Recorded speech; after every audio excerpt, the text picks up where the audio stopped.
శ్రీమాత్రే నమః. ఇవాళ ఫిబ్రవరి 13. ఈ రోజు జంబుకేశ్వరంలో అఖిలాండేశ్వరి అమ్మవారి యొక్క ఆలయంలో అమ్మవారి యొక్క తాటంకములను పునరుద్ధరణ జరుగుతుంది. అయితే దీనికి సంబంధించి కంచి పరమాచార్య వారు చెప్పినటువంటి ఎన్నెన్నో రహస్యాలు, ముఖ్య ఘట్టముల గురించి ఇవాళ తెలుసుకుందాం. సాధారణంగా మనకు శంకర విజయాల్లో భగవత్పాద నుండి శ్రీ ఆదిశంకరాచార్యుల వారు కాశీ అన్నపూర్ణ దేవాలయంలో, అలాగే కర్ణాటకలో ఉన్న మూకాంబికా దేవాలయం, కంచి కామాక్షి, జంబుకేశ్వరంలోని అఖిలాండేశ్వరి దేవాలయం, తిరువత్తియూర్ త్రిపుర సుందరి దేవాలయంలో శ్రీచక్ర ప్రతిష్ఠ చేశారు అంటూను స్పష్టంగా రాసి ఉంది. అందులో కంచి, తిరువత్తియూర్, జంబుకేశ్వరంలో అమ్మవారి ఆలయాల్లో శంకర భగవత్పాదుల వారి యొక్క సన్నిధి కూడా ఉంది, అంటే విగ్రహం ఉందన్నమాట. ఈ మూడు ప్రదేశాల్లో కూడా కంచి కామకోటి పీఠాలు ఉండడమే కాకుండా ఎప్పుడెప్పుడైతే ఈ ఆలయాల యొక్క జీర్ణ జరుగుతుందో అప్పుడు పునఃప్రతిష్ఠ చేయడము, కుంభాభిషేకాలు చేయడము, ఇవన్నీ కూడా కంచి కామకోటి పీఠాధిపతి ఆచార్యుల చేత జరుపుతూ వస్తారన్నమాట. అయితే శంకరాచార్య వారి అష్టోత్తర శతనామంలో కూడా కాంచాం శ్రీచక్ర రాజాఖ్య యంత్రస్థాపన దీక్షిత అనే ఒక నామము, అలాగే శ్రీ చక్రాత్మక తాటంక పోషితాంబ మనోరథ అనే ఒక నామము ఉన్నాయి.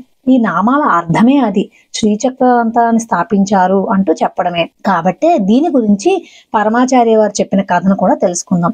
జంబుకేశ్వరము అపోలింగము. అప్సు అంటే అర్థం సంస్కృతంలో జలమనే కదా, అందుకు ఇది జలలింగం అన్నమాట. దేవత అఖిలాండేశ్వరి అమ్మవారు. అయితే దీని గురించి పరమాచార్య వారు ఈ కథ చెప్తున్నారు. అవును, అక్కడ దేవత అమ్మ అఖిలాండేశ్వరి. ఈ అమ్మవారు చాలా ఉగ్రకళతో ఉండేవారు. అర్చకులకు సైతం భయం కలిగించేట్లుగా ఉండేదట. అప్పుడు శంకరులు అమ్మను సౌమ్యంగా చెయ్యాలి, అమ్మ శక్తిని అంతటినీ ఒక దగ్గరికి కేంద్రీకృతం చేసి పెట్టాలి, అది పిల్లల మీద పడడానికి వీల్లేదు అంటూ అమ్మ ఎదురుగుండా ఒక వినాయకుణ్ణి, అలాగే అమ్మ శక్తిని తగ్గించే విధంగా ఉండేలాగా పుత్రవాత్సల్యంతో అమ్మ ఎంతగా వినాయకుణ్ణి చూసినా అమ్మ శక్తిని ఇంకా కిందకి తీసుకొచ్చి మనకు వీలుగా మనం చూడగలిగేలా అమ్మని చెయ్యాలనుకున్న వారే ఒక శివచక్రమును, శ్రీచక్రమును తయారు చేసి రెండు దుద్దులుగా మార్చి అమ్మవారి చెవులకు అలంకరించారు. ఇప్పుడు అమ్మ వాత్సల్యమూర్తి, కరుణామూర్తి, వరదమూర్తి కూడా అయిందనమాట.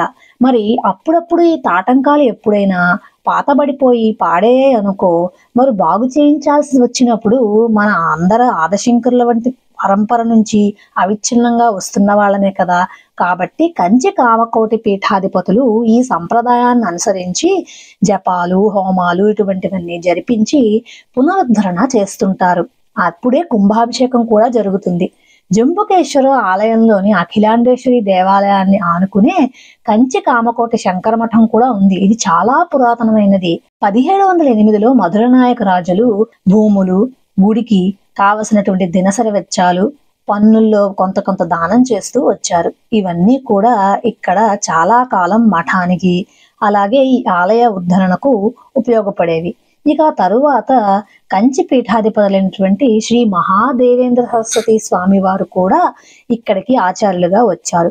జంబుకేశ్వరంలో కంచి మఠానికి వీరు ఎన్నెన్నో ఏర్పాట్లు కూడా చేసి త్రిపురాంబికాదేవి ఆలయ సమీపంలో ఉండే కంచి మఠంలోనే వీరు సిద్ధి పొందారు అని చెప్పారు.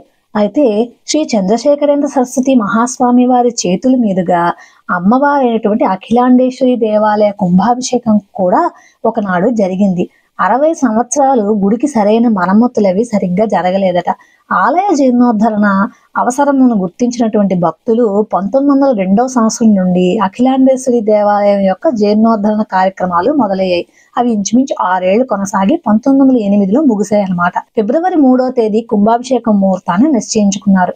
ఆ సమయానికైతే ఎలాగైనా చంద్రశేఖరేంద్ర సరస్వతి స్వామి వారిని తీసుకొచ్చి అక్కడ కూడా పూర్తి చేయాలి కుంభాభిషేకం, ఇవన్నీ అనుకున్నారు. అయితే స్వామివారు పట్టాభిషిక్తులయ్యి, అంటే పీఠాధిపతిగా పట్టాభిషిక్తులయ్యి అప్పటికి 6 మాసాలు కూడా ఇంకా అవ్వలేదట. స్వామివారి వయస్సు 13 సంవత్సరాలు, అంటే మైనర్ గా ఉన్నారు అని స్వామివారే చెప్తున్నారట.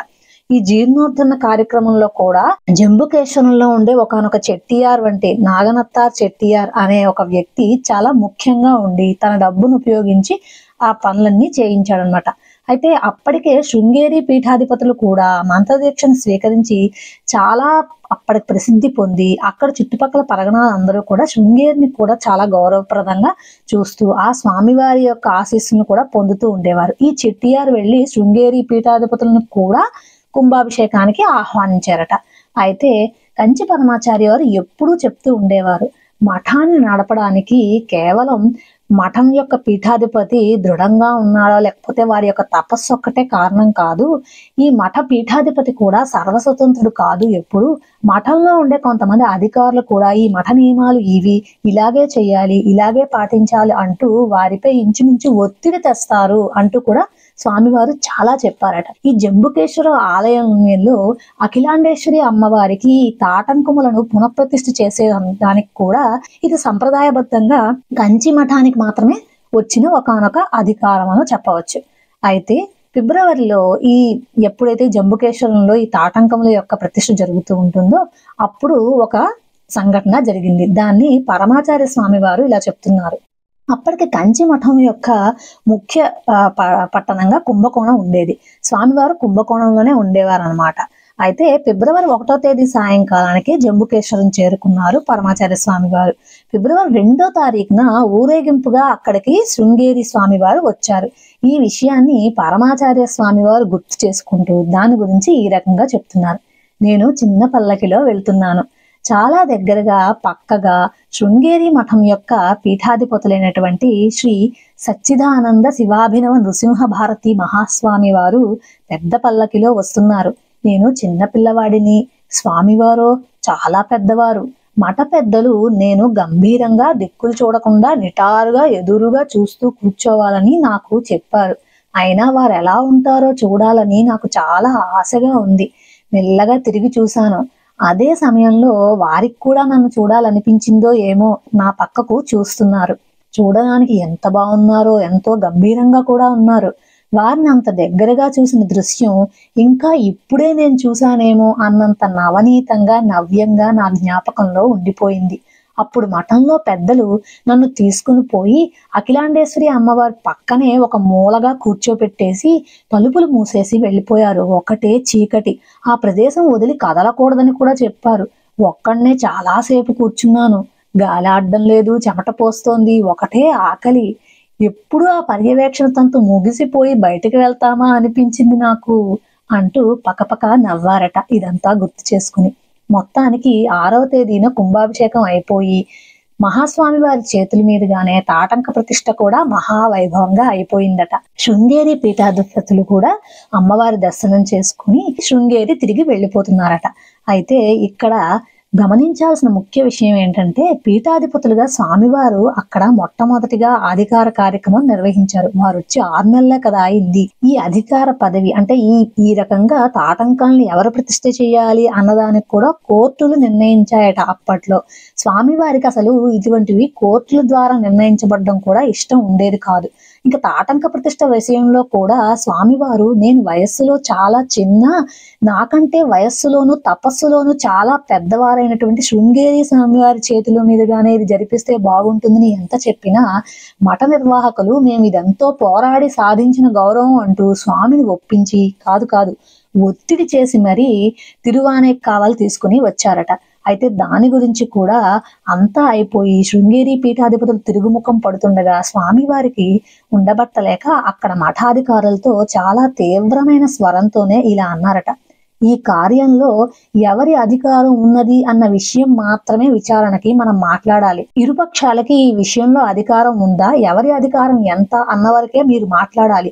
అంతేగాని మీరు శృంగగిరి పీఠాధీశ్వరులు అసలు ఈ స్థలంలోనే ఉండడానికి వీల్లేదు, వారు అన్యస్థలానికి వెళ్ళాలి అని ఎందుకు చెప్పారు, అది అప్రస్తుతము అప్రసక్తం కదా అంటూ చాలా గట్టిగానే ఆ వయసులో ఉన్నారు అని అందరూ అనుకుంటున్నాం గాని వారు ఎంతో తీవ్రమైన స్వరంతో వ్యాఖ్యలు చేశారట మఠం వారిపై. చాలా బాధతోనూ అంతేకాకుండా స్వామివారి విజ్ఞతకు కూడా ముగ్ధులైపోయారట. ఈ వార్త ప్రయాణంలో తిరిగి వెళ్ళిపోతుంటున్న శృంగగిరి పీఠాధీశ్వరులు విని ఆహా బాలయతియా, ఎంత గొప్ప వివేచనాపరుడితను, ఇతడు సామాన్య బాలకుడు కానే కాదు, ఇతడు సర్వజ్ఞుడు, ఇతని ఆధిపత్యంలో ఆ పీఠం సర్వోన్నతమైన వికాసాన్ని సంపాదిస్తుంది అని ఆశీస్సులతో మన మహాస్వామి వారి చంద్రశేఖరేంద్ర సరస్వతి స్వామి వారిని అభినందించి తమ ప్రయాణాన్ని కొనసాగించారట. ఇందులో స్వామివారి విజ్ఞతే కాదు స్వామివారి దూరదృష్టి కూడా ఉంది అంటారు. స్వామివారు ఎప్పుడూ కూడా ఏ ఇతర పీఠాధిపతుల్ని తక్కువ చేసిందే లేదు. వారికి అందులోనూ శృంగగిరి పీఠాధీశ్వరులు అంటే ఎంతో భక్తి. శ్రీమాత్రే నమః.